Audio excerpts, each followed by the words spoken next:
Voilà, bonsoir, bonjour chers amis, chers internautes, chers frères et sœurs.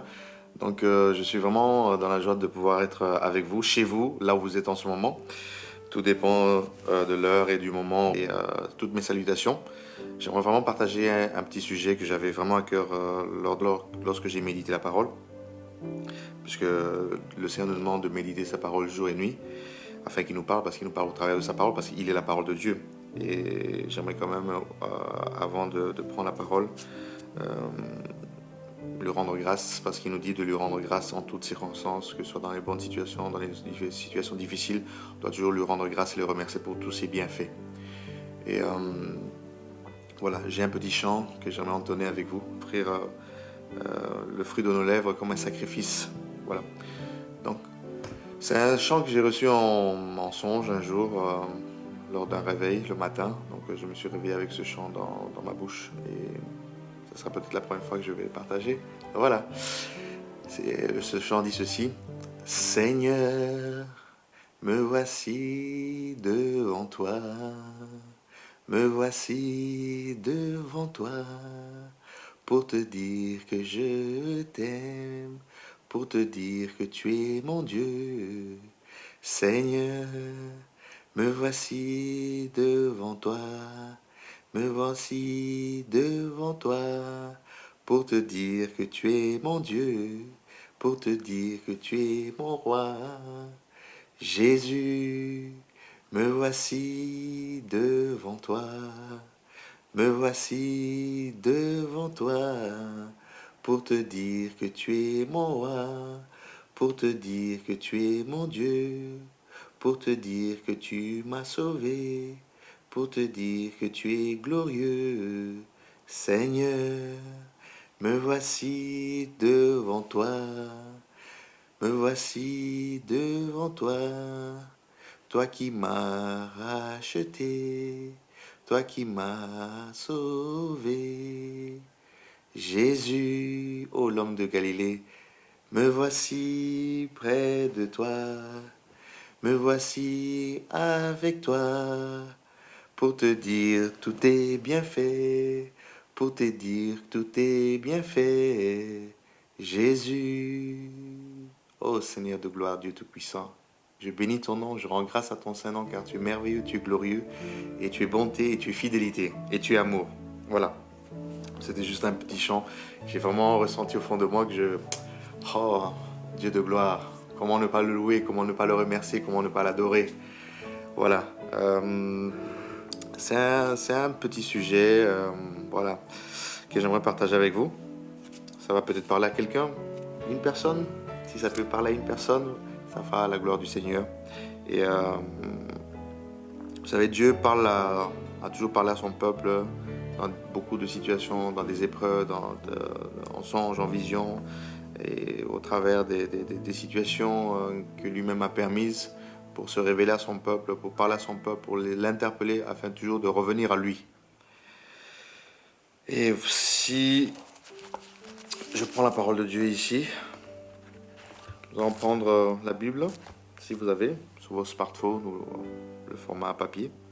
Dans 2 Rois chapitre 2, ça parle du service d'Élisée. Élisée qui avait reçu l'appel et qui est rentré en service après que Élie soit enlevé. Élie a été enlevé, comme vous le savez, le prophète Élie, le grand prophète Élie. Et Élisée qui va reprendre en fait ce service-là, va nous dire quelque chose ici. Enfin, la Bible va nous parler de lui. La Bible dit, les gens de la ville dirent à Élisée, voici le séjour de la ville est bon, comme le voit mon Seigneur, mais les eaux sont mauvaises et le pays est stérile. Il dit, apportez-moi un plat neuf et mettez-y du sel. Et ils le lui apportèrent. Il alla vers la source des eaux, il y jeta du sel et dit, ainsi parle l'Éternel, j'assainis ces eaux, il n'en proviendra plus ni mort ni stérilité. Et les eaux furent assainies jusqu'à ce jour, selon la parole qu'Élisée avait prononcée. Alléluia, quelle belle parole. C'est très profond ce passage. Ici, on voit Élisée les gens de la ville, les habitants de la ville, comme pour nous qui habitons dans cette ville, Bruxelles par exemple, là où vous êtes, ça peut vous concerner aussi.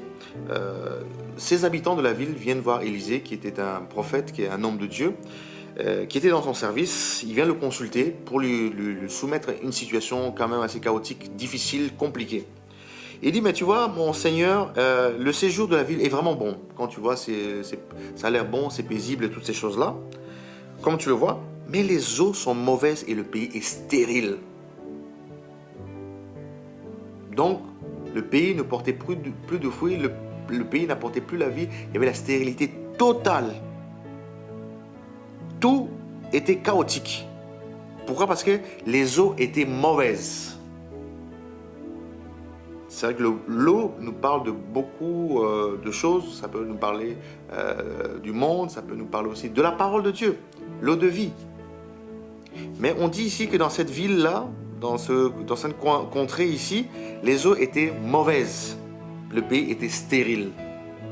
Mais Élisée, étant prophète de Dieu, serviteur de Dieu, il donne une directive en disant « Apportez-moi un plat neuf et mettez-y du sel ».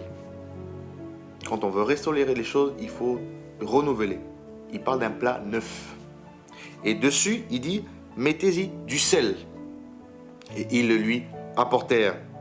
Il alla vers la source des eaux, aspergea le sel et dit « Ainsi parle Yahvé », donc il parle au nom de Dieu. Le seul nom qui sauve, le seul nom qui délivre. J'assainis ces eaux, il n'en proviendra plus ni mort ni stérilité. Et les eaux furent assainies jusqu'à ce jour, selon que la parole d'Élisée avait été prononcée.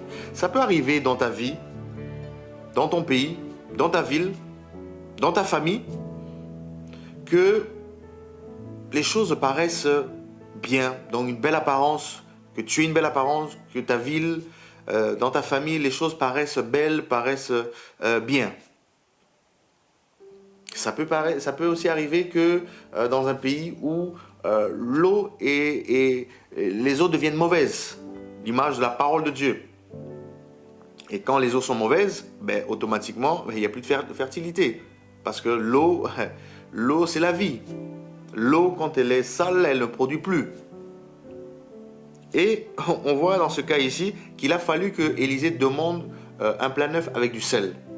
Et si vous vous rappelez bien, lorsque Dieu avait sorti son peuple d'Égypte, le peuple d'Israël d'Égypte, et qu'il a fait traverser la mer Rouge et qu'il a fait marcher pendant 40 ans dans le désert pour les façonner, pour les briser, pour les restaurer, pour les rééduquer, parce qu'ils avaient été déformés en Égypte là-bas. Ils avaient appris d'autres choses, qui n'honoraient pas sa parole, d'autres pratiques, d'autres comportements. Et on va voir qu'il va leur donner des directives et des recommandations diverses. Et on va voir ici, rapidement, dans Lévitique chapitre 2, verset 13. On va parler des offrandes des prémices. Et ici, Dieu dit, dans le verset 13, « Tu mettras du sel sur toutes tes offrandes et tu ne laisseras point ton offrande manquer de sel, signe de l'alliance de ton Dieu. Sur toutes les offrandes, tu mettras du sel. » Donc on voit que lorsque Dieu a donné des recommandations, des directives, et même en l'occurrence par rapport aux offrandes ici, l'offrande des prémices, il va dire au peuple de mettre du sel sur toutes les offrandes et de ne rien laisser sans manquer de sel, qui serait un signe de l'alliance que Dieu ferait avec.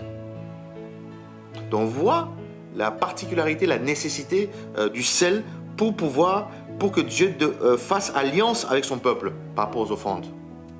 Et ici, Élisée, à son tour, lorsqu'il va commencer son service, les habitants de la terre, de cette ville comme Bruxelles ou là où tu peux te trouver actuellement, tu te rends compte que tout paraît beau, comme on vient de le dire, mais les eaux sont mauvaises.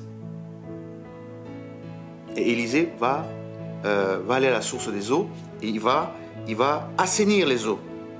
Il va déclarer que plus rien comme mort, comme stérilité ne pourrait provenir de ces eaux-là. Et tout a été assaini, tout est redevenu propre. Vous voyez un peu? Et on va voir qu'est-ce que la parole de Dieu nous dit dans l'évangile de Jésus-Christ, à partir de Matthieu chapitre 5, à partir du verset 13. Que veut dire le sel? Puisque l'eau a plusieurs appellations. Quand on parle de l'eau, on parle du monde. Quand on parle de l'eau, on parle aussi de la parole de Dieu. Et vous savez, l'eau, même le monde le dit, l'eau c'est la vie.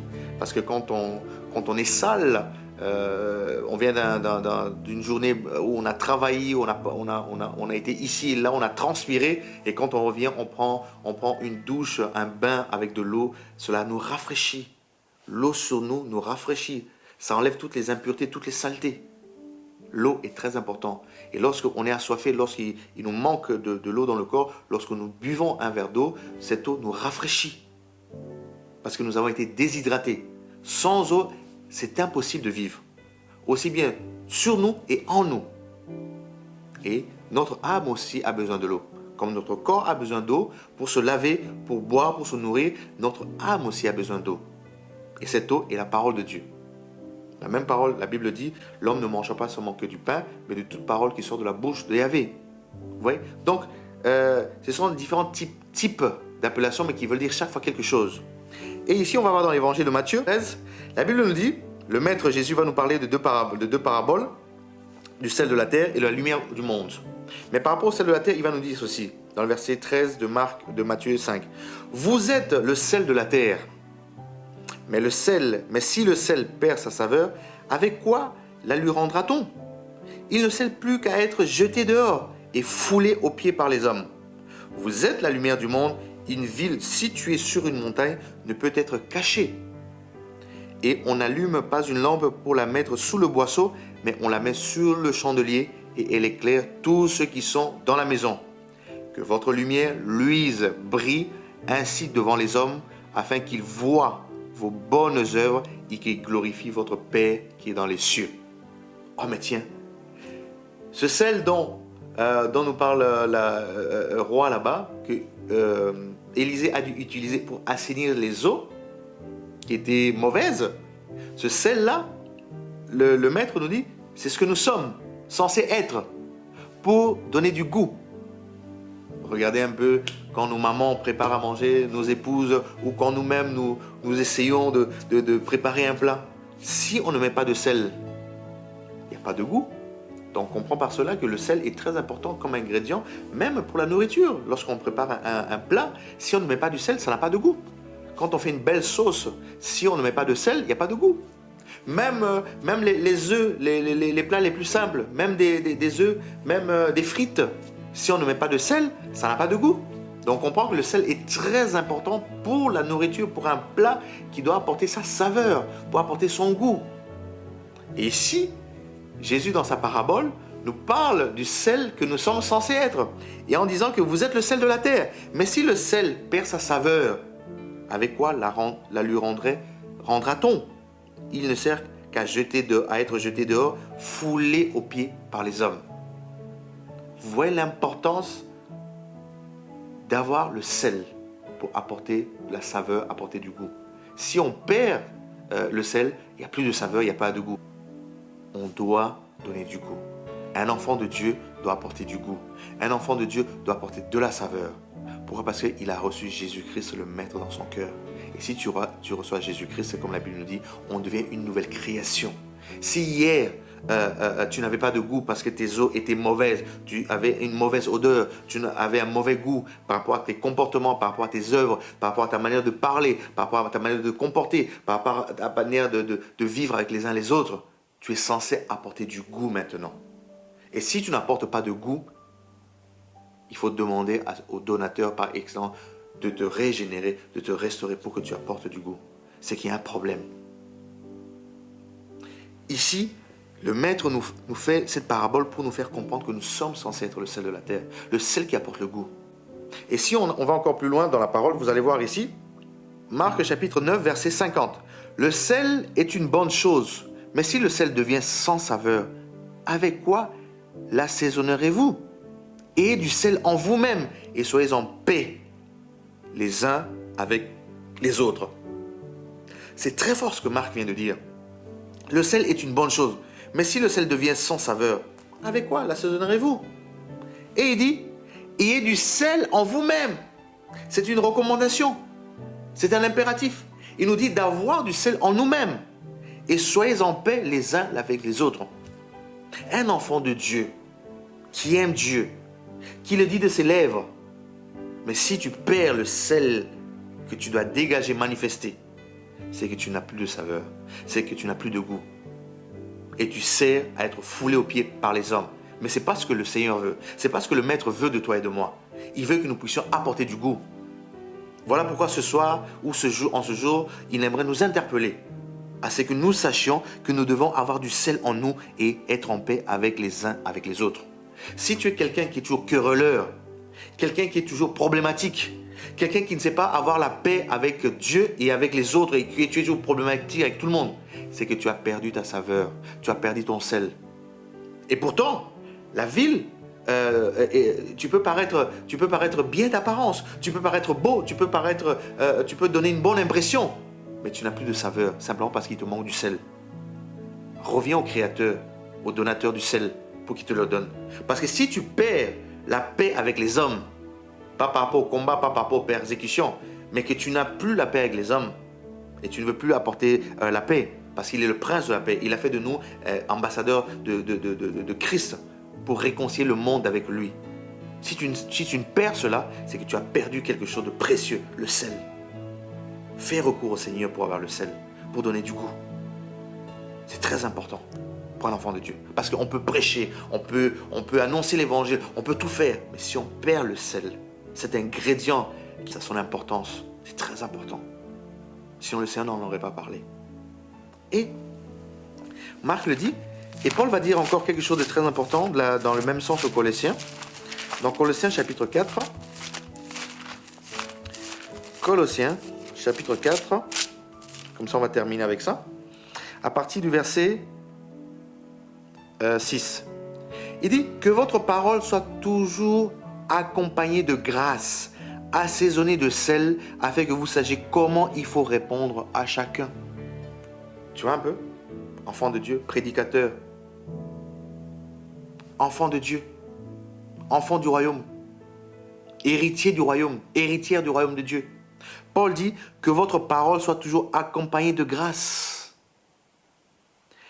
Assaisonnée de sel, afin que vous sachiez comment il faut répondre à chacun. Oh Seigneur, aide-nous. Nous avons la parole près de notre bouche. Effectivement, Romains 10 nous le dit. Mais est-ce que nous avons encore le sel? Est-ce que nous avons encore dans notre dépôt du sel où il y a un trou qui s'est fait, il y a une fuite, on n'a plus de sel? Ésaïe 50 nous dit que notre parole soit assaisonnée aussi. Alléluia. Regardez. Ésaïe 50. Une parole que beaucoup d'entre nous ont peut-être déjà reçue. Ésaïe chapitre 50.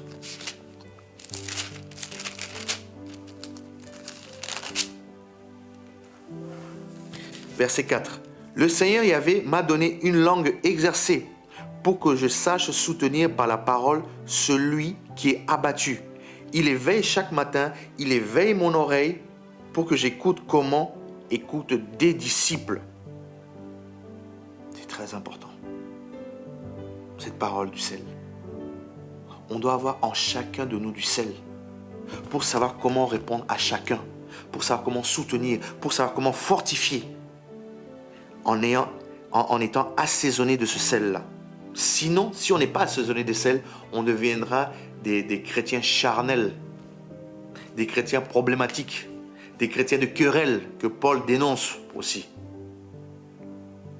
On peut connaître les versets bibliques de Genèse, Apocalypse. Satan, Lucifer, quand il a rencontré le maître dans Luc 4 dans le désert, il a confronté le maître avec les versets bibliques.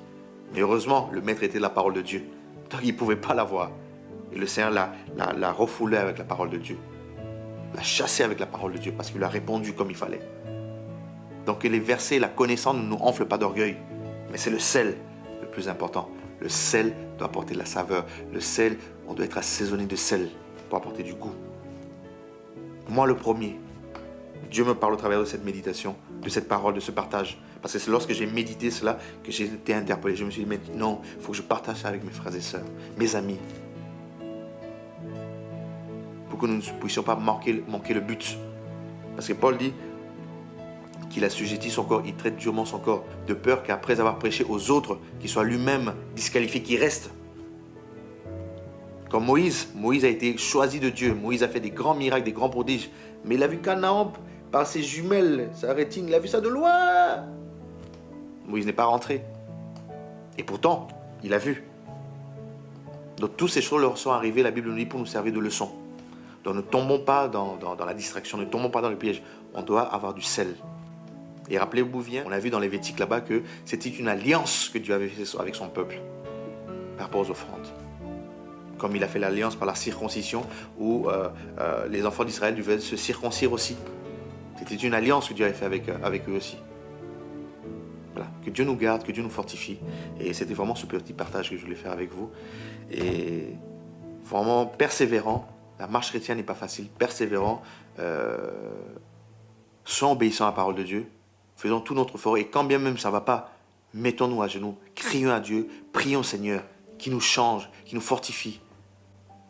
Qui nous augmente la foi quand on voit que la foi arrive. On arrive au Seigneur. Demandons la foi dans la prière. Comme les disciples aussi ont demandé au Maître. Augmente-nous la foi. Parce que les tribulations, les montagnes qui se lèvent autour de nous, si ce n'est pas Dieu, ce n'est pas possible. Ce n'est que par la grâce du Seigneur qu'on peut avancer, qu'on peut tenir ferme. Soyez fortifiés, soyez encouragés et à très bientôt, si Dieu le permet. Au revoir.